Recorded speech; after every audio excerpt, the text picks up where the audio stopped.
Okay, guided practice for doing decimals and fractions on a number line. Okay, we've already journaled fractions on a number line and decimals on a number line.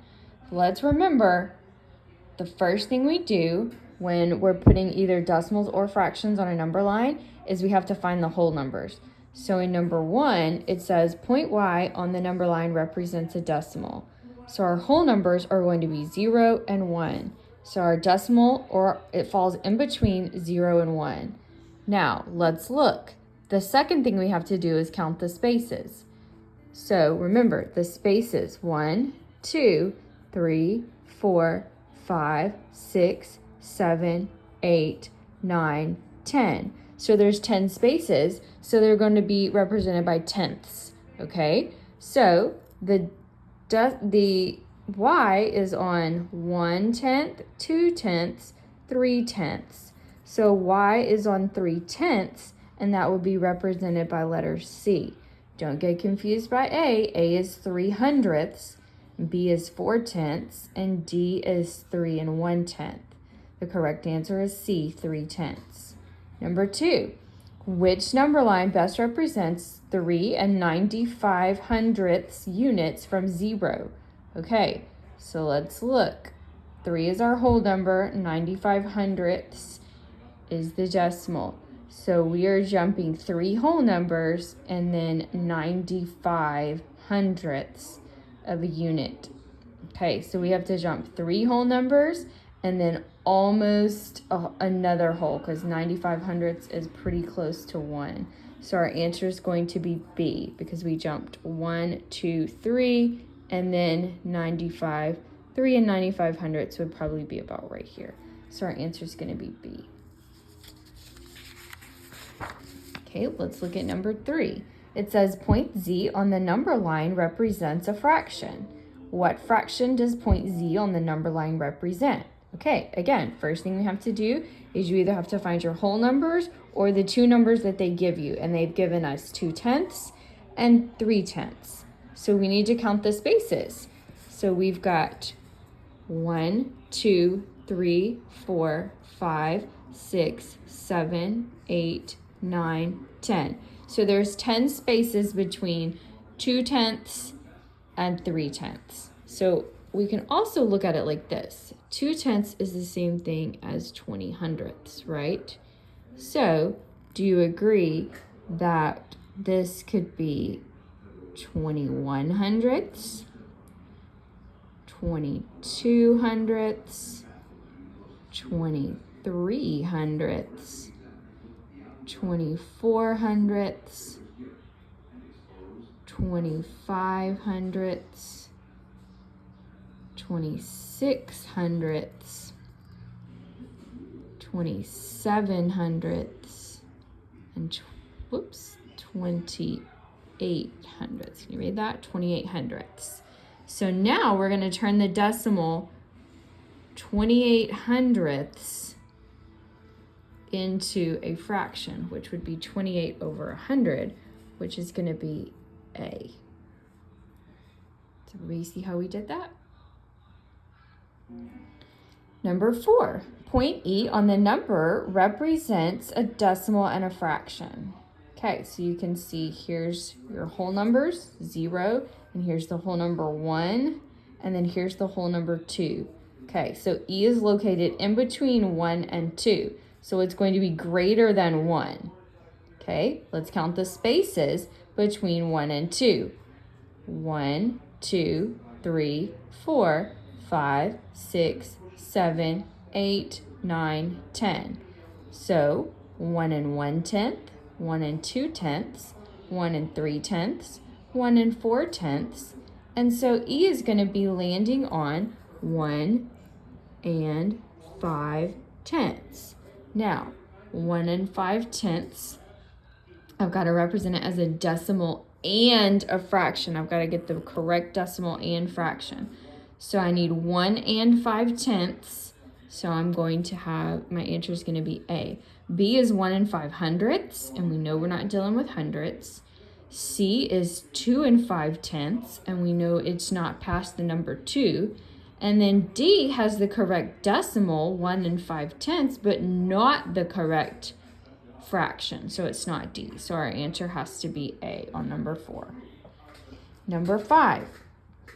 The arrow on the number line represents a decimal. Which could be the decimal represented by the arrow? Okay, so if the arrow is going right here, it's past the 2, it's in between the 2 and the 3. Okay, so then we have to look. Is it closer to the 2 or to the 3? Well, it's closer to the 2, right? So we know it's not going to be C because it's not past the 3. Okay, and we know it's not going to be B because B would be almost to the 3. Okay, now 2 and 100th or 2 and 2500ths. So I would say 2 and 100ths would be real close to the 2, right? And it's a little ways past the 2. Not quite halfway, but a little ways. So I would say the answer would be D, 2 and 2500ths. Number 6. The shapes on the number line represent fractions. So you've got a heart, a triangle, and a star. What fraction does the star represent? Okay, first thing you have to do is find the numbers they give us, which is 4/10 and 5/10. Okay, and then we count the spaces. 1, 2, 3, 4, 5, 6, 7, 8, 9, 10.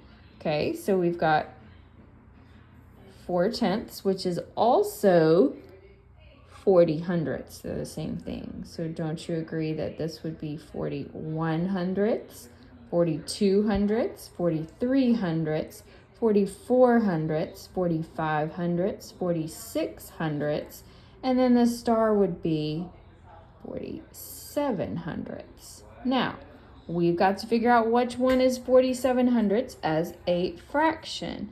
So we've got 47/10ths, 48/100ths, 47/100ths, or 11/10ths. So our answer is going to be C on number 6. Okay, let's go to the second page. The second page starts with number 10.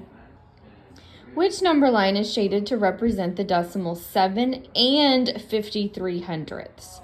Okay, so let's see. We've got 7 and 4/10 and 7 and 6/10 are our two numbers.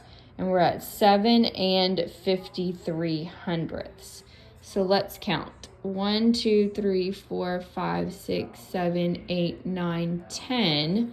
So this is where 7 and 5/10 would start. Okay, and we're looking for 7 and 53/100ths. So remember, if this is 7 and 4/10, it's also 7 and 40/100ths. Okay, so then we've got 7 and 5/10 or 7 and 51/100ths, 7 and 52/100ths, 7 and 53/100ths. Okay, and then it looks like B would go one more to 7 and 54/100ths, and it looks like C doesn't even get to 7 and 5/10. And then D is right at 7 and 5/10. So it looks like the best answer choice would be A. Number 11.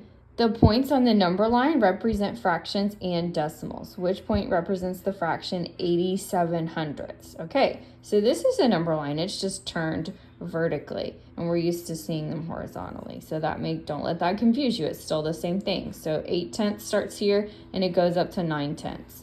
Okay. So we're looking for 87/100ths. So remember, 8/10 is the same thing as 80/100ths. So 81/100ths, 82/100ths, 83/100ths, 84/100ths, 85/100ths, 86/100ths. C would be 87/100ths.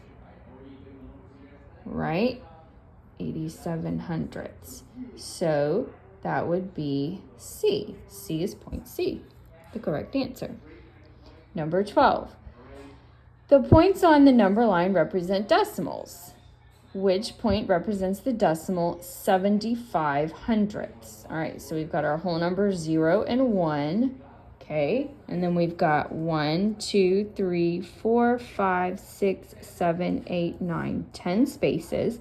So we're looking for 0.75, 75/100ths. So 1/10, 2/10, 3/10, 4/10, 5/10, 6/10, 7/10. So 7/10 But remember, 7/10 is also 70 hundredths. And then this would be 8/10, or also 80 hundredths. So do you agree that point C would be halfway in between 7/10 and 8/10, which would be 75 hundredths? So our answer would be C. Hang on. I'm almost done. Number 13. Point M represents the fraction of a mile Thomas ran during the track practice. Which statement is true? Okay, so let's look. We know this is 0 and this is 1. So we've got, this is our whole number 1. So this is going to be 1, 2, 3, 4, 5, 6, 7, 8, 9, 10. And it looks like 1/10, 2/10, 3/10, 4/10. So it looks like he ran in between 4/10 and 5/10. So now let's look for our true statement. Thomas ran more than 5/10. Well, no, we can see he didn't do that. B, Thomas ran more than 4/10. Okay, well, he did do that because he ran more than 4/10. Thomas ran less than 4/10. No, he didn't do that. Thomas ran less than 3/10. No, so our answer has to be B. Number 14, point S represents the number of hours Stephanie exercised in a week. How many hours did Stephanie exercise? Okay, so if this is 3 7/10, 3 8/10, 3 9/10, 4. So 4 1/10, 4 2/10, 4 3/10, 4 4/10, 4 5/10. So what is 4 5/10? 4 5/10 as a decimal would be 4.5, 4 5/10. Cooper, he went to pick up Lincoln. 15. Which number line best represents 4 and 25 units from 0? Okay, so we've got to go 1, 2, 3, 4. So we've got to go 4 whole jumps, and then 25 hundredths. 1, 2, 3, 4. This is too far. This is not far enough. Then we've got, so this one, 25 hundredths is closer to 4. So our answer is going to be C. Okay, and that's all for today.